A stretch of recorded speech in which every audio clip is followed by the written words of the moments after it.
When San Diegans picture La Jolla, we usually imagine glitzy restaurants, well-appointed luxury homes, and wealthy residents that the rest of us secretly resent for living lifestyles so decadent it makes the rest of us San Diegans seem like a bunch of filthy peasants leading desperate lives of quiet desperation. But it might surprise you to know that La Jolla's most famous feature is also its most often overlooked feature. That's because it's barely visible from land.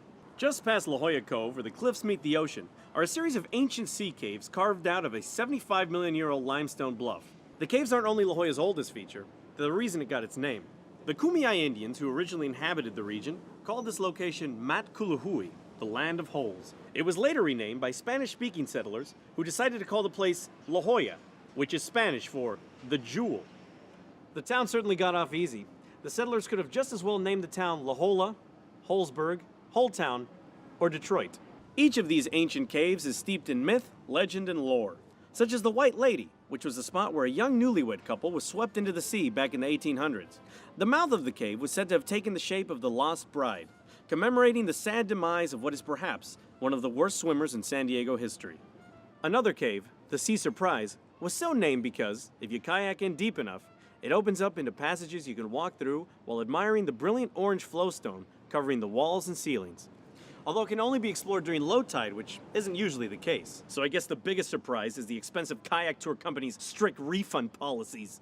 Among the other caves are the Little Sister Cave, which is located right next to the White Lady, Clam Cave because it's shaped like a clam, Arch Cave because it's shaped like an arch, and Shopping Cart Cave because they ran out of cave names. But perhaps the most interesting of the caves is Sunny Jim, the only one of the caves accessible by land.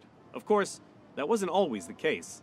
In 1902, Gustav Schulz, an engineer who had recently immigrated from Germany to settle in the region, decided that tourists might just pay for the luxury of simply walking down into one of the caves.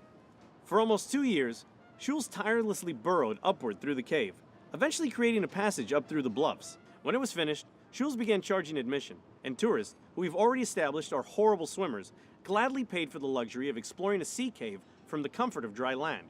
It's an attraction that remains just as popular today. This little shell shop, cleverly known as the Cave Store, is now the site of the only entrance to Sunny Jim. And for a fee of $5, or $3 for children, you too can climb down the 145 old, rickety, horrifyingly aged stairs through a cramped, musty, questionably engineered, 100-year-old tunnel that may or may not be structurally sound, all to reach the bottom of Sunny Jim Cave. And here to greet you at the entrance of the cave is Sunny Jim himself. Legend has it that the cavern was named Sunny Jim because the mouth of the cave resembled the British cereal box mascot of the same name. It's also said that the cave itself was named by none other than famed author and rabid cereal enthusiast Frank L. Baum, the man who created The Wizard of Oz. While the tunnel was created as a tourist attraction and continues to operate as such to this day, it has had other uses over its 100-year history. In the early 1900s, the tunnel was said to have been used as a way to smuggle Chinese immigrants who would later go on to construct the Hotel del Coronado, as well as the California Southern Railroad. Later on, during the Prohibition, the cave is thought to have been used by smugglers who snuck highly illegal, yet much-needed alcohol into San Diego. The only downside to coming down to Sunny Jim Cave is having to come back up.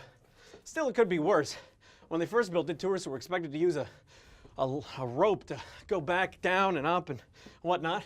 Maybe in 100 years, some other enterprising German will come in and build an elevator.